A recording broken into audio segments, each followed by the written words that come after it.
Hi friends, तो आज देखने वाले हैं फिर से एक नया मेडिसिन, ठीक है ना। तो इसमें आज देखने वाले हैं एस्पिरिन टैबलेट को। तो एस्पिरिन टैबलेट कहाँ यूज होता है, क्या क्या किस किस कंडीशन में दिया जाता है, वो सारा इन्फॉर्मेशन देने वाला हूँ इस वीडियो में, ठीक है ना।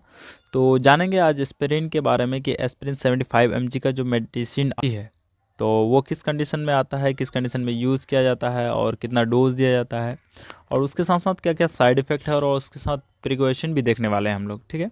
प्रिकॉशन बहुत ज़रूरी है, ये हर मेडिसिन का मतलब देखना ज़रूरी होता है कि किस कंडीशन में दिया जाता है, नहीं दिया जाता है, ठीक है। तो आइए बात कर लेते हैं एस्पिरिन के बारे में।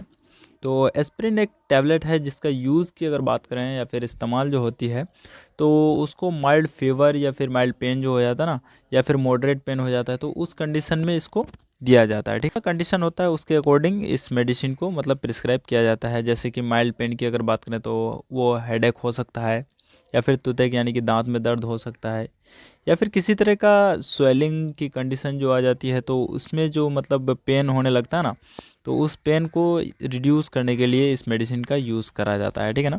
जैसे कि अर्थराइटिस वाला कंडीशन में भी इसको यूज़ करते हैं, उसमें स्वेलिंग जो आ जाती है या फिर उसमें सूजन जो होने लगता है ना, तो उस सूजन को ये बहुत अच्छे तरीके से रिलीज़ करता है, यानी कम करता है, ठीक है ना।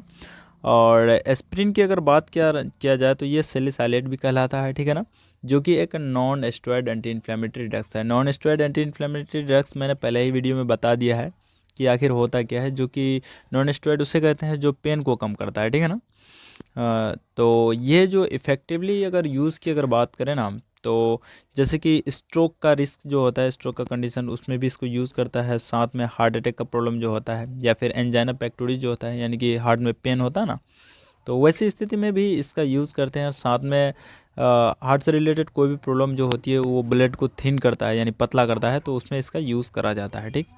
तो अब देख लेते हैं थोड़ा सा इनका वार्निंग और प्रिकॉशन कि किस किस कंडीशन में इसको देना चाहिए और किस कंडीशन में नहीं देना चाहिए, वो सारा चीज़ देखने वाले हैं, ठीक है ना। तो वार्निंग में देखने वाले हैं हम लोग। जैसे देखिए, कभी अगर किसी पेशेंट को अस्थमा का प्रॉब्लम रहता है, जैसे कि कफ वगैरह बहुत ज़्यादा रहता है ना, यानी कि क्रॉनिक अस्थमा जिसे बोलते हैं, वैसा कंडीशन में इसको यूज़ नहीं किया जाता है। साथ में लीवर का अगर कोई शिकायत, जैसे कि लीवर सिरोसिस वगैरह हो जाना, ठीक, तो वैसे कंडीशन में भी इसको मतलब प्रिस्क्राइब नहीं किया जाता है। साथ में किडनी का कोई प्रॉब्लम हो, या फिर हाइपरटेंशन जैसी कंडीशन रहती है, यानी कि ब्लड प्रेशर का बढ़ा होना, यानी बढ़ा हुआ रहना, ठीक है ना, तो वैसा पेशेंट को अगर इस मेडिसिन को प्रिस्क्राइब किया जाता है, तो फिर वो डॉक्टर को कंसल्ट करना, यानी डॉक्टर अगर प्रिस्क्राइब करते हैं तो ही यूज़ करना है, अन्यथा यूज़ नहीं करना है, ठीक है ना।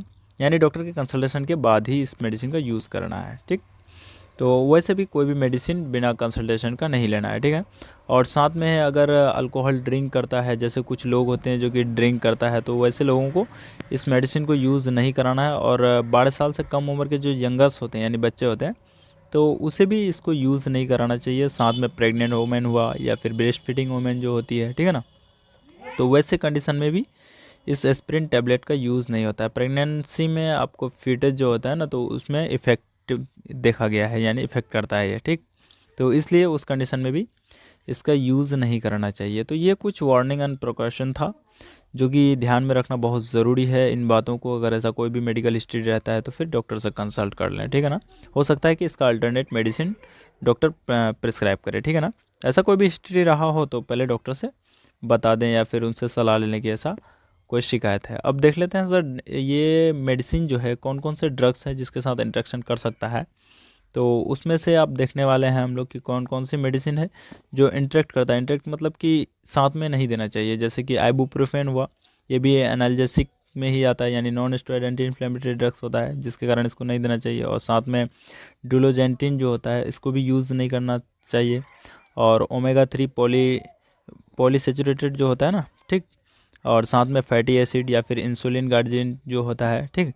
तो ऐसी मेडिसिन जो होती है इसको एक साथ में प्रिस्क्राइब नहीं किया जाता है, क्योंकि ये क्या होता है कि इंटरेक्ट करने लगता है एक दूसरे से, ठीक है ना। तो ये सब चीज़ों का जो है ध्यान रखना बहुत ज़रूरी है। अगर ऐसा कोई भी मेडिसिन चलता है तो साथ में एस्पिरिन का यूज़ नहीं करना है, ठीक है ना।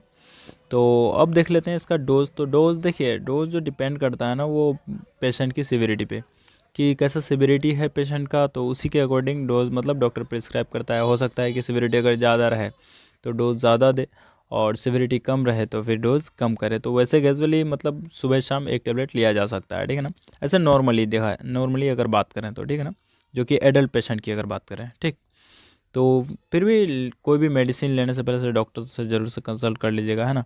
बिना कंसल्ट किए हुए कोई भी मेडिसिन नहीं लेना है, क्योंकि यहाँ पे वीडियो सिर्फ ना नॉलेज पर्पज़ के लिए बनाया जा रहा है कि मतलब कब किसका यूज़ करनी चाहिए, किस कंडीशन में देनी चाहिए या नहीं देना चाहिए। अब देखिए, मेडिसिन है तो साइड इफ़ेक्ट दिखेगा ही, ठीक है ना। अब उस साइड इफ़ेक्ट में देख सकते हैं कि जैसे अगर एस्पिरिन को लंबा समय तक यूज़ करते हैं तो इसमें कौन कौन से साइड इफ़ेक्ट देखा जाता है। देखिए, जैसे कि अगर मान लेते हैं मेडिसिन को अगर लंबा समय तक लेंगे ना तो साइड इफ़ेक्ट बहुत जल्दी देखा जाता है, और वैसे भी कोई भी मेडिसिन अगर लेते हैं तो उसमें कुछ ना कुछ साइड इफ़ेक्ट होता है, ठीक है ना। मेडिसिन है तो उसमें साइड इफ़ेक्ट होना ही है, चाहे कुछ भी हो। कभी किसी में बहुत ज़्यादा होता है और किसी में बहुत कम होता है, तो लेकिन साइड इफ़ेक्ट कुछ ना कुछ रहता है। जैसे कि आपको अगर इस मेडिसिन को लेने के बाद अगर हार्ट बर्न रहता है होता है, यानी कि सीने में जलन टाइप का एहसास होता है, या फिर स्टोमक अपसेट यानी कि पेट का फूलना, या फिर नौजिया वोमिटिंग जैसी कंडीशन अगर देखा जाता है, या फिर स्टोमक में पेन होना यानी स्टोमक एक जिसको बोलते हैं, तो ऐसी अगर कोई भी कंडीशन होता है ना तो अपने डॉक्टर से और या फिर फार्मासिस्ट से ज़रूर से एक बार बता दें उसको कि हो सकता है कि मेडिसिन को रोक दे या फिर उसके जगह अल्टरनेट कोई मेडिसिन दे, ठीक है ना। तो आई होप ये चीज़ आपको क्लियरली समझ में आया होगा, क्योंकि मैं ईजी से ईजी वे में समझाने का कोशिश करता हूँ फ्रेंड्स। इसी तरह से फिर नेक्स्ट वीडियो आएगा, तब तक के लिए इसी में